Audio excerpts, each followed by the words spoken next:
Well, good morning. Did everyone get a handout this morning? If you didn't, raise your hand, and I think I got everybody. I got a few more if anybody comes in late this morning. Everybody got quiet, so I guess that means it's time to start. Kind of a nasty day to be out this morning, but at least we're under a roof this morning. So we got a couple more weeks left before me and Marlon swap places, and he comes over and teaches what he's teaching in the annex right now, and I move over there and go through what we've been discussing here for a couple months. And I've been trying to decide exactly what to do with the next 2 weeks, so we'll kind of see how this morning goes with the handout that I handed out. And then go from there. Before I get into this handout this morning, though, I know last week we missed with this class, and I was actually not here. I know y'all enjoyed hearing from John Pigg and the work he's doing, but I was chaperoning a youth trip down in Starkville. So show of hands, who had kids that went on the trip last week? All right, so a few of us in here. Well,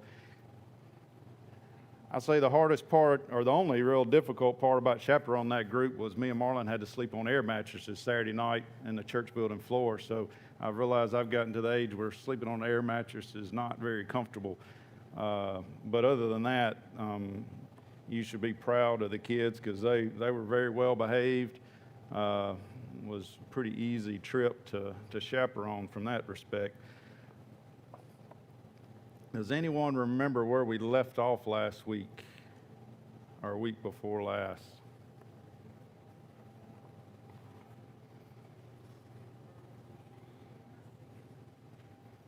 Does anybody remember the question that was asked right at the end?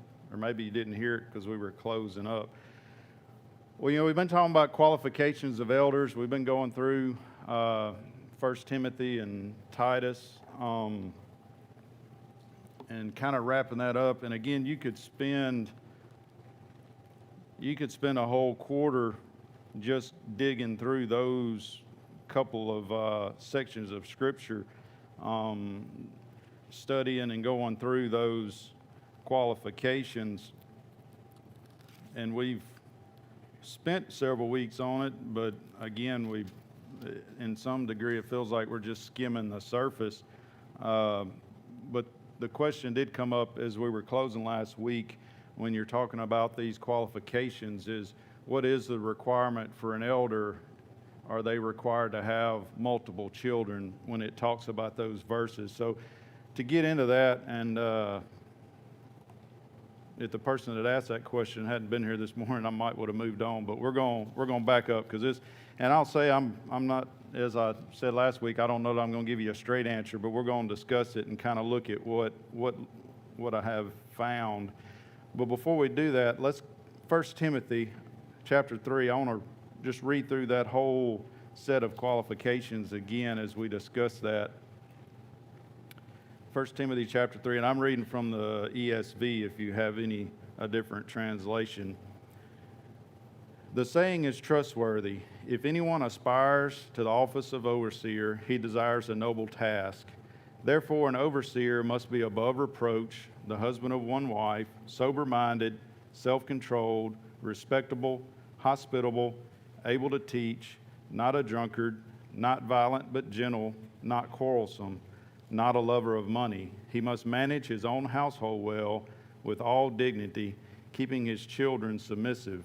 For if someone does not know how to manage his own household, how will he care for God's church?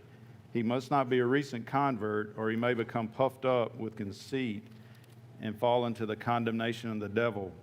Moreover, he must be well thought of by outsiders, so that he may not fall into disgrace, into a snare of the devil. So while we're doing that, let's go ahead and turn over to Titus and read that set there that we've been looking at. It says similar thing.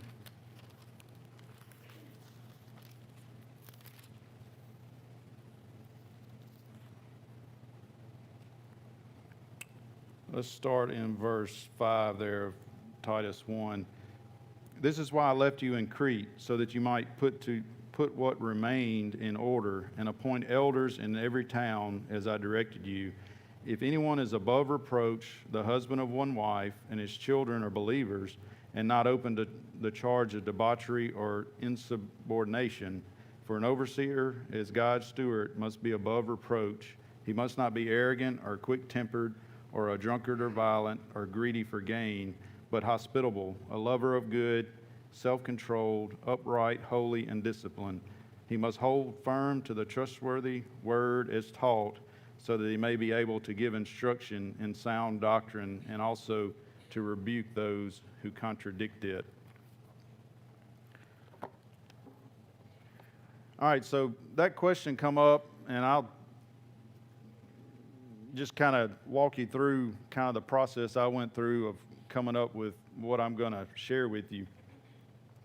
As I do with a lot of this stuff, you know, one of the first things I did, because internet's so handy, is I just Googled the question, and you can do the same. I will warn you or caution you in doing that.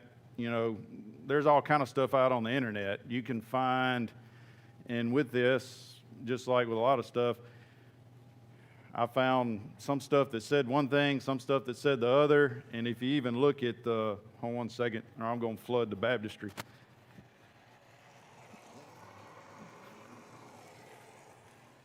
I usually stand up there when I'm doing that because I always forget to turn it off. So anyway, you can find, you know, stuff from all different sources on that, and with anything, if you just go and Google it and take the first thing you find and read it and go with it, you might be making some mistakes. So just as a word of caution when using Google, it can be a good resource to kind of get ideas of possible interpretations, but you have to take it somewhat with a grain of salt, unless you find a source that you know the person that wrote it, which is somewhat not likely with us, but you know, you may find someone that, you know, preachers we've had come here that we trust their judgment and such, and you may find something they've put out there. And even with that, they're a human, so you still got, with anything, you've got to use some wisdom in taking their interpretation. So I did that at first just to kind of see what other people's thoughts were on it. And then the next thing I did was reach out to some people that I do know personally and know that they're scholars, I would say. You know, they spend a lot more time studying the Word than I have. I know they've studied this topic. They're also a lot more familiar with the Greek than I am, so I did reach out to them. And then, too, just reading this over and over and meditating on it and thinking about it can help you come up with what is being said there. What I did find with this, of course, my first thing was when we talk about, you know, it says children, managing his household and refers to children, is looking at what the Greek word was. Well, what I found from looking at that and then asking a couple of folks that I knew that know more about Greek than I do, is the Greek in this case is really no different than the English. What you're reading there in English is about the way it's worded in Greek. There's no magic to the Greek words used. So it's a little different than when we talked about before with deacons, and the actual word used for deacon wasn't an English word, it just meant servant. Similar with, you know, baptism comes from the word that means to immerse, and we just created an English word. So you don't have that going on here in the Greek. So then that leaves you back to just, well, what does the English say? So there's a little bit, it comes down to more not translation, but how you interpret what's being said here in the Scripture. So what are your thoughts on that as far as what's being said here? The word children's plural, meaning more than one. That's definitely one of the thoughts there. I think, so when you look at this, you have to kind of look at the grammar and what's being your subject, verb, antecedents, and all that stuff that I've forgotten since getting out of high school and going into engineering school, where we kind of got away from grammar. But so I'm not an expert on that either. But That's where a lot of people go. When it says go back so I don't say it wrong. If anyone aspires the office he desires, a noble task. So they take that you're talking about an individual, and then when you say an individual must have children, and then you go down to in 1 Timothy where it talks about deacons, plural, and children, it could be inclusive. But so the question then becomes, does children include the option of just one child? Best way I know to kind of explain it is go back to the question I asked at the beginning of class when I said, who had kids that went to the youth trip? So I know Lee raised her hand, Natalie raised her hand, and Heather. So Natalie, how many kids do you have? You've got 2. Lee's got 1, as we all know. So why did you raise your hand? Because you have a child that was included in the group that went on the trip.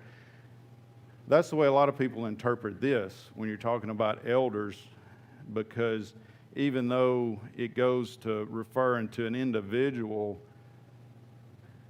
it's talking about qualifications of a group. And so saying children is all inclusive of having multiple or having one. So again, I don't know that I'm going to give you an exact answer. I'm not sure I'm even explaining myself too well right now.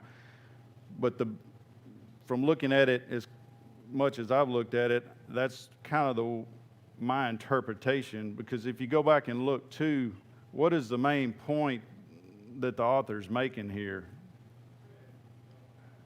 Manage his own house. Mr. Jim?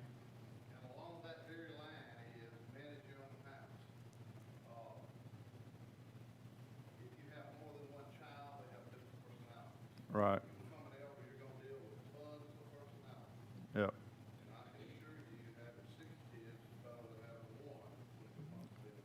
Right. Right. But I do say that in that regard, when you talk about building your house well, having more than one child is a big advantage. It shows it's also a safe force. I do know from pre-age studies otherwise, the question you asked is very relevant. Because if you're going to say, if I got one child, then you don't have any children because I don't have one. That's not true. Right. The word is plural, but it is looked in the context, like you say.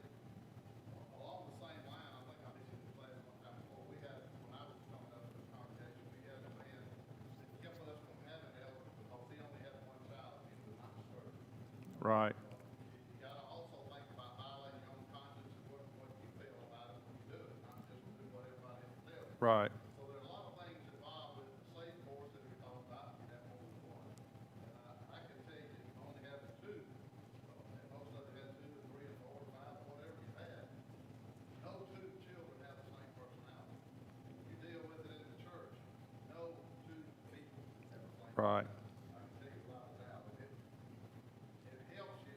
You need to have 100 children. Right. But we don't have that. But it's a lot. It's a really serious business. It's not something that we just flippantly look at and say, well, what I believe, what I do.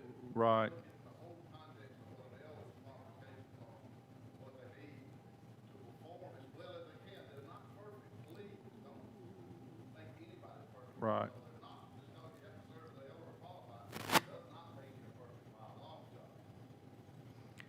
Yeah. Good. That, along with what he was saying, that, with Johnny and I having one child, that's something we've discussed in depth. Mm-hmm. And we both said there's a tremendous difference in raising one child and having Right.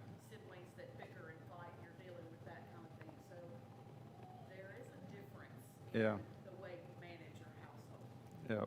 And I think, there's a lot of, I don't know if subjectivity is the right word, but there is, in these qualifications, there's some subjectivity that comes in of, what's being said here, what's being meant, the overall kind of context, even with above reproach. There's a little bit of subjectivity when you look at a person. I may look at a person and say, yeah, they're above reproach, but somebody else might kind of be uneasy with that person, think, well, I'm not so sure they're above reproach or not, because here's what. So I think you have a little bit of that here, and just like Mr. Jim said, even if the interpretation is correct that one child is inclusive in the multiple, depending on the congregation. You may have people that, like Mr. Jim said, either the person that only has one child, they're not real comfortable with it, or you may have people in the congregation that may see it the other way of it's plural, it needs to be plural. So then you have to, decide on that, well, what's the right thing to do in that situation? I would think you would have to address that with that individual, and if they're still uncomfortable with it, then you have to get back to what I've had people tell me before, even when you get into the managing their household, and then Titus, when it says having children who are believers, what does that really mean? And some people will say, well, once they're adults and out of your house, if they stray then you're okay. And even if that is true, there may be some people that are uncomfortable with that. So I've had people tell me that have adult children that aren't faithful anymore, that have said, well, there's going to be somebody in the congregation that doesn't agree with that, and so for that reason, I don't want to serve as an elder, because you're not going to have the trust of the entire congregation. So it's a lot of that you had to take into account, and there's definitely the very safe route to go, where no one would argue that having multiple children is a problem. So if you have multiple children, then you definitely know you fit that. Now, then you possibly run into this situation where Mr. Jim talked about, where you run into a congregation that has no elders because one of the people that would qualify otherwise only has one. So I think in that case, then you got to really dig in and decide as a congregation, you're more sensitive to it at that point, right? Because then you're in a hard position. Was it rare for people to only have one child back then, or was it pretty common that they were going to have? It's a good question. I thought about, well, the question is asked, was it rare back during this time, kind of going on the lines of emphasizing husband of one wife? It was kind of common back then for men to have multiple children or multiple wives. What about with children? Was it kind of rare for someone to only have one child? I'm not sure. I haven't looked at that, but that's a good question, because that could have a little bit to do with their understanding back then. You also have situations where people are not able to have any children. It's not Right. that they don't want children, they Yeah. can't have children. And I've often wondered, are they to be penalized because they can't have children? Right.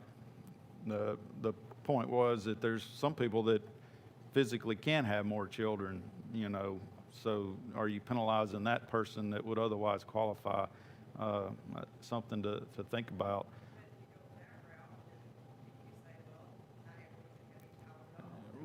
Right, that's true. Some people can't have children at all. So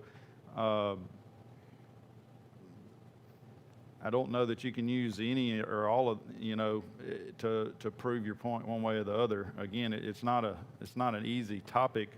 And going back to some people strongly use, and I think my current understanding, you have to be careful about using any of these arguments as what you hang it on.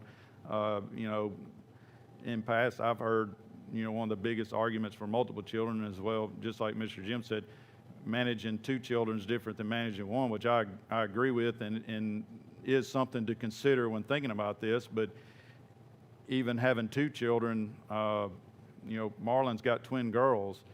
He and I would tell you that probably managing his household is different than managing mine, where I have a daughter and a son that are 2 years apart.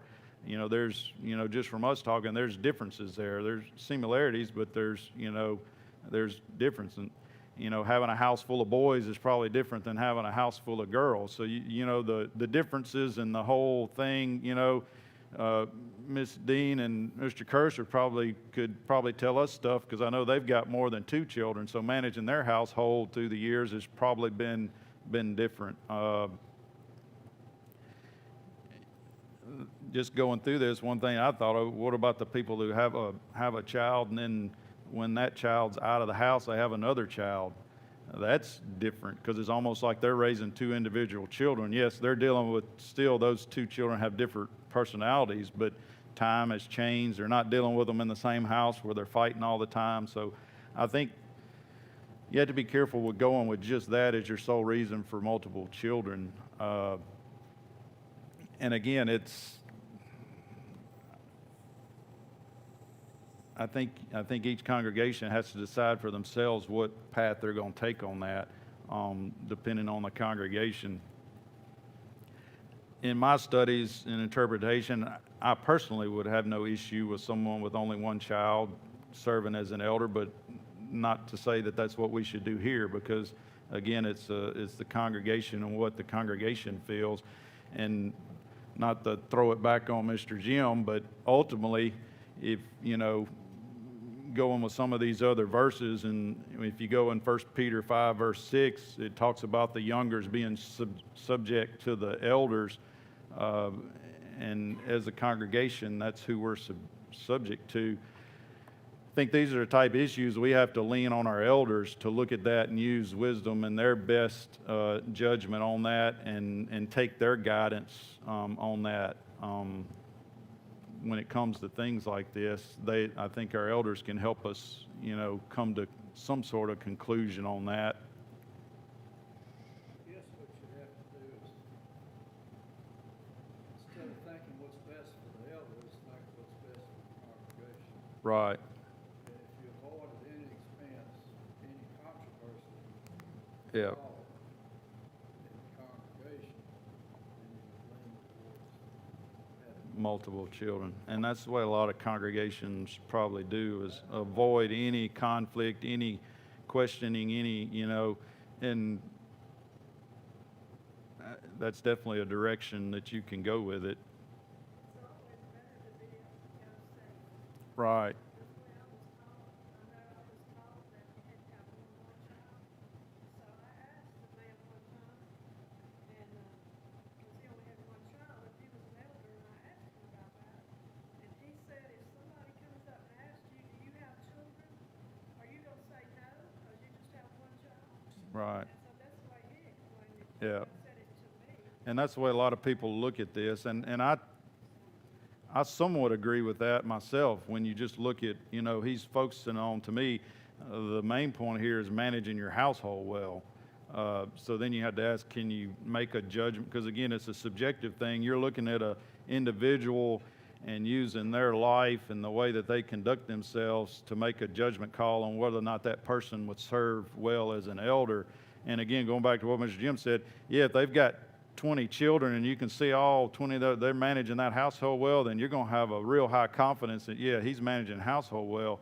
If he's only got two, you still might say, well, maybe he got lucky with the two he had. And then if you go down to one, then it's like, well, he's not, so it's, again, it's a judgment call.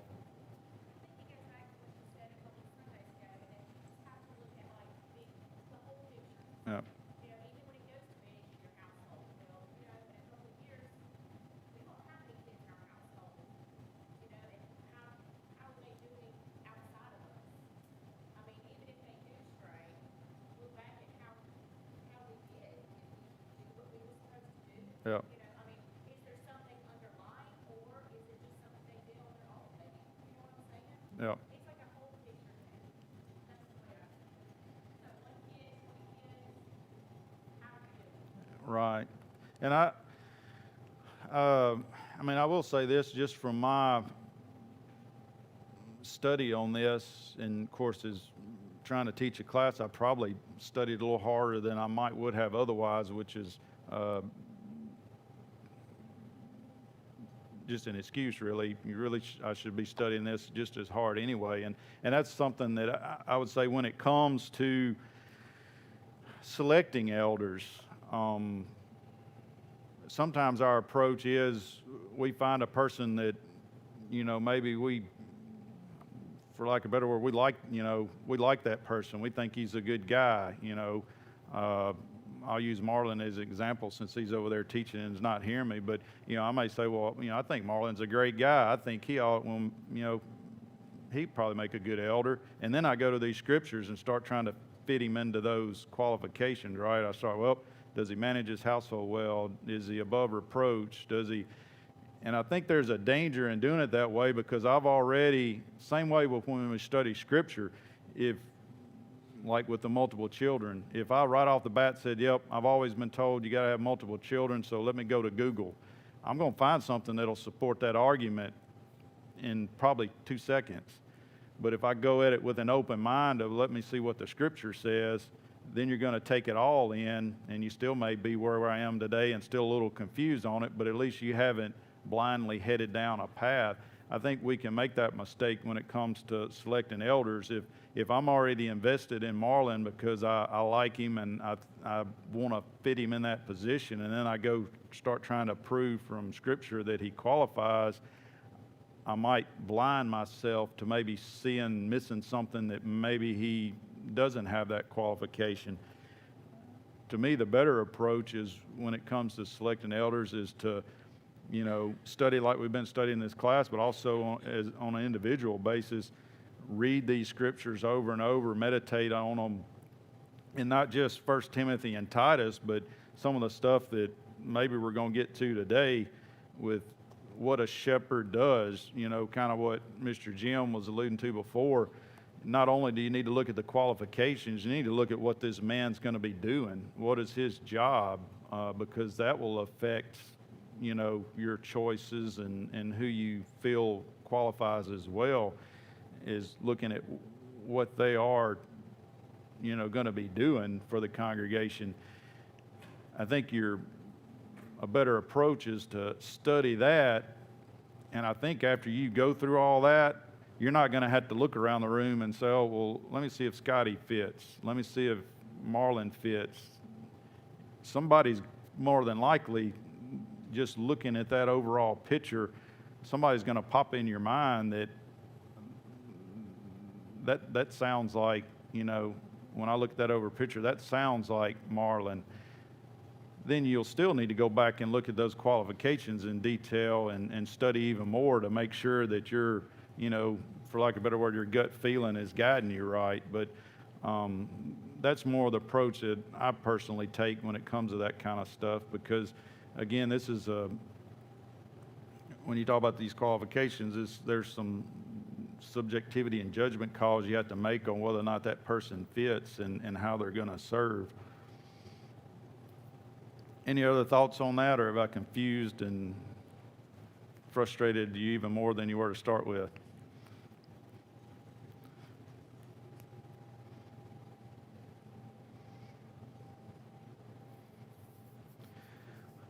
Well, kind of and again, some of this you got to study for your own, and then it's good to have these discussions to see where everybody else is at. And when it comes down to it, as a congregation, we have to make those decisions, and they're not always easy.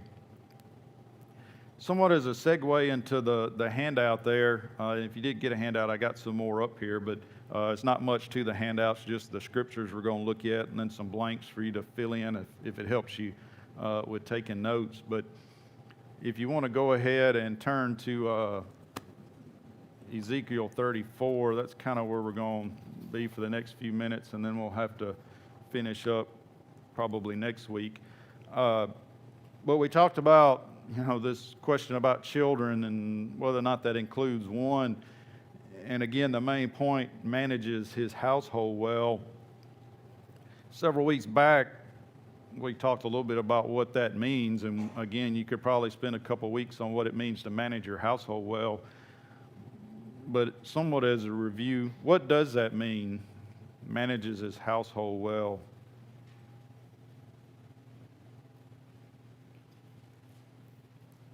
He's the spiritual leader of that family. Spiritual leader, right.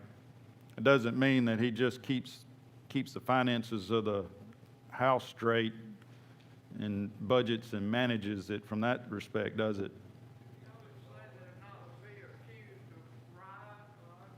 Right. He's got to manage them so that they're not like that. From a behavioral standpoint, right, yep. So it's more to it than just he's the head of the household and he makes all the decisions and that sort of thing, right? To be able to have children that aren't unruly, there's got to be more than just, there's some insinuation there about his approach, right? And how he deals with his children. Would everybody agree with that? He's not just standing up here saying, all right, go clean your room, go do this, don't do that. There's something about his personality involved there, that the way he, disciplines and deals with his children leads them to be, behaved children, right? That has to look at the whole picture of managing your household. Right, It includes everything, because you sure don't want to have somebody that's an elder that's been bankrupt 3 or 4 times. right. Making church treasurer. Yeah. Yeah, I think it does include that for sure. As far as financing and discipline of his children and their spiritual growth. Right. It's all encompassing, that one term, managing your household, definitely. Main reason I say that is leading into kind of our topic this morning, and I'm guilty of this too at times. A lot of times we think about the elders and we limit them and we water down what they do to just decision makers, because a lot of times that's what we see. We go to them for final decision on stuff. We go to them for decisions about what we're going to do as a congregation. And yes, that is part of their duties and a big part of it, but that's not the only part of it and not the main part of it. We even sometimes in our prayers will say, be with the elders and help them to make good decisions. Nothing wrong with that, and that's a great thing. But again, that's not all that they do, and maybe not even the most important thing that they do. So, with us only having a couple weeks, I want to spend a little time looking at just some of the scriptures that talk about some of the things that they do. Because again, this comes into play when you're talking about choosing elders, is being familiar with what they're going to do. And we're not going to get very far today, but we'll go ahead and start. If you want to look at Ezekiel, and I know it's kind of uncommon when we start talking about elders, usually we go to the New Testament, but I think this will help with our discussion. Ezekiel 34, verses 1 through 6. The word of the Lord came to me, Son of man, prophesy against the shepherds of Israel. Prophesy and say to them, even to the shepherds, thus says the Lord God, ah, shepherds of Israel, who have been feeding yourselves, should not shepherds feed the sheep? You eat the fat, you clothe yourselves with the wool, you slaughter the fat ones, but you do not feed the sheep. The weak you have not strengthened, the sick you have not healed, the injured you have not bound up, the strayed you have not brought back, the lost you have not sought, and with force and harshness you have ruled them. So they were scattered because there was no shepherd, and they became food for all the wild beasts. My sheep were scattered, they wandered all over the mountains and on every high hill. My sheep were scattered over all the face of the earth, with none to search or seek for them. So we know a lot of places in the New Testament when we're talking about elders, what are they referred to as? Shepherds. We even refer to them as shepherds, but how many people actually personally know shepherds? So I think that's something to really think about when we think about the New Testament and when they were installing elders and implementing that structure for the church. Those people, going kind of back to what Tina was talking about earlier, those people, when the word shepherd come up, an image came into their mind. They probably had a better understanding of what it meant to be a shepherd than we do. And there's a lot of similarities in what we just read here in Ezekiel with what shepherds of the church do. Some things that Jesus said in his ministry ties back to this as well. So what are some things that shepherds are to do? Feed the flock. That's a big one. That one's pretty easy to find, and we're going to look at that one as well. Let's look at verse 4 there. The weak you have not strengthened. Are our elders responsible to strengthen us as members and Christians? Yeah. The shepherd knows his sheep, right? Right. So the elder, the shepherd, should know their sheep. Right. really flawed. Yeah. It's selling here, there, that they heal you, they look for you if you're missing. They're gonna take care of all your needs if they can. Right. Not just sitting here making decisions. They're Right. actually acting. Right. Yep, there's a book that I haven't, it's been recommended and I've seen reference to it, and I haven't personally read it, so I can't vouch for it. But I believe the title of the book is They Smell Like Sheep, I think. And it's playing on the words that the shepherds spend so much time, and real shepherds back then, a lot of times they slept, especially if they had their sheep out to pasture, they slept among the sheep so that they could be there to protect them. So the idea is you roll around and sleep, with sheep, you're going to smell like sheep. So, playing on the idea that the elders aren't removed from the congregation, they're a part of the congregation and know everyone well and spend a lot of time. And I think if you study as a whole of what an elder does, you'll find that is, they are going to be among the sheep and know this well, because they can't do their job if they don't know everyone well. So when you're talking about someone that's desiring to be an elder, they have to ask themselves, am I willing to commit that much? Because that's going to take what? It's going to take time. It's going to take you away from your family at times. It's going to take you maybe even away from your job. You're going to have to rearrange some things with your job to be able to really spend the time that's needed to know the sheep.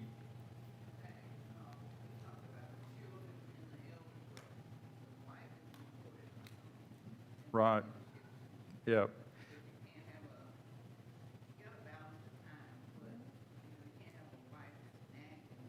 Right.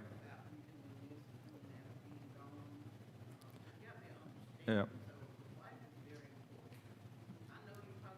I would agree. I mean, the wife, even though, and it's kind of interesting when you get to the deacons in 1 Timothy, it qualifies the wives as well, tells you how they've got to be, but then it never says anything when it comes to elders. But I agree with you. I don't think a man would, more than likely, a man's probably not going to have all the qualifications that's needed if he doesn't have the wife that qualifies alongside him to some, not necessarily all those requirements, but has got to be an upstanding Christian woman as well, because that's where the, elder's going to get a lot of his strength and support from.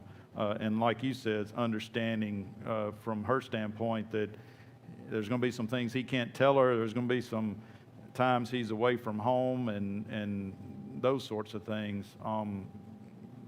So again, that maybe is not specifically said in here, but my suggestion would be, if it's a man desiring to serve as an elder, the first person he needs to clear that with is his wife, because he needs to make sure she's on board with what, he's about to commit to. So very good point.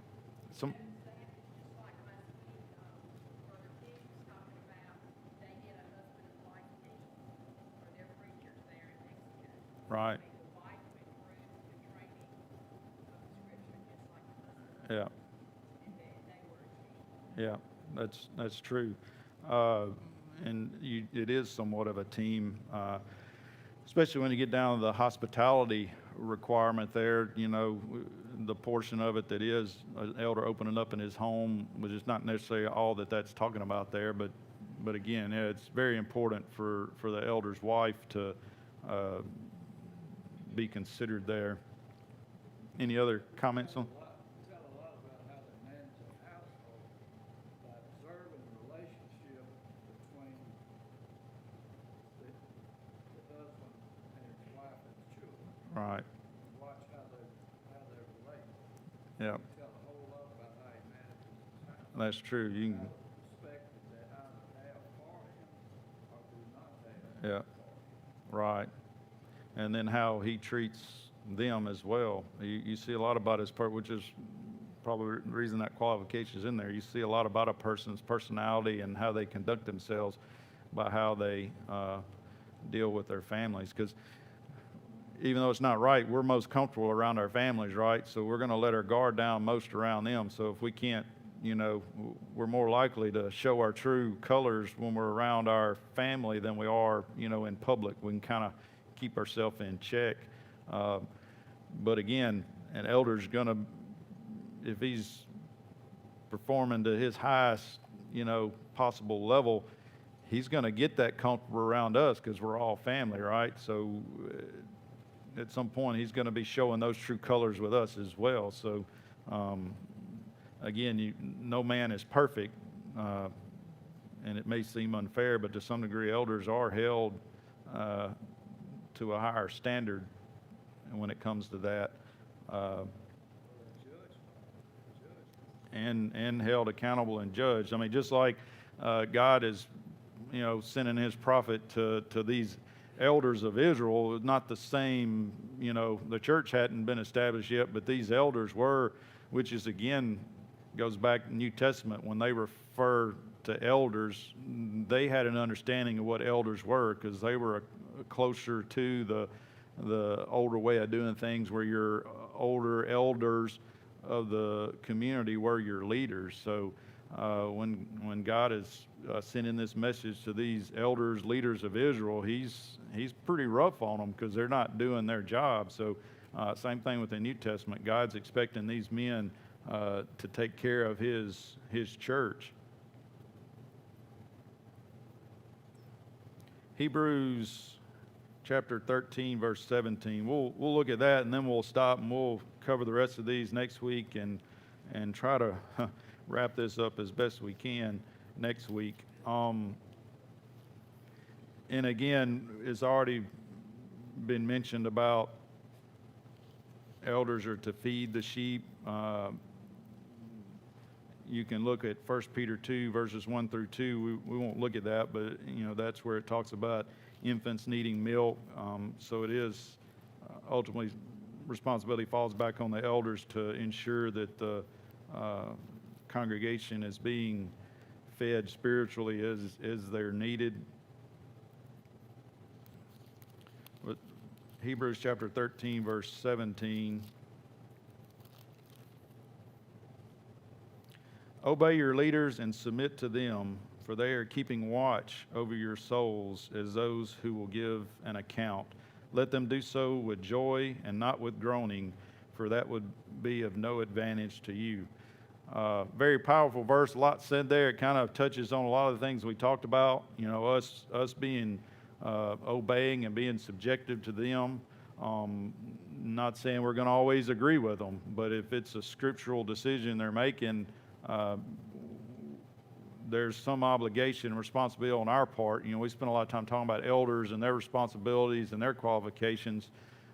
We have some responsibilities ourselves as members of the church to submit to their leadership and their wisdom, and ultimately the wisdom of God to organize our congregation in this way.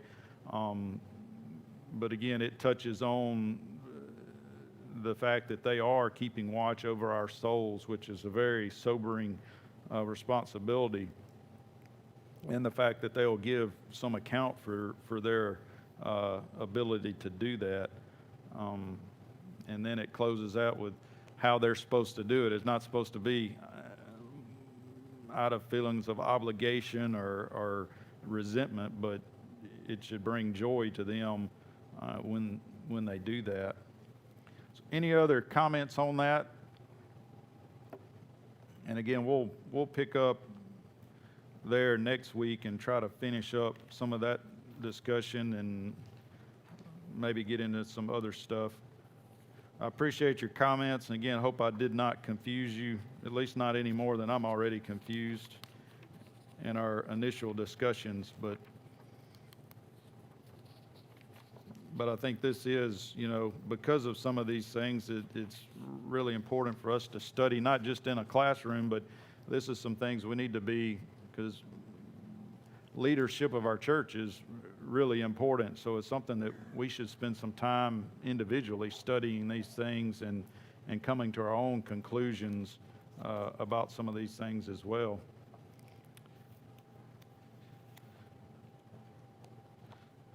Well, my clock says 1:15, so I believe that will give you a little time before the children come over. Thanks again for your attention and comments this morning.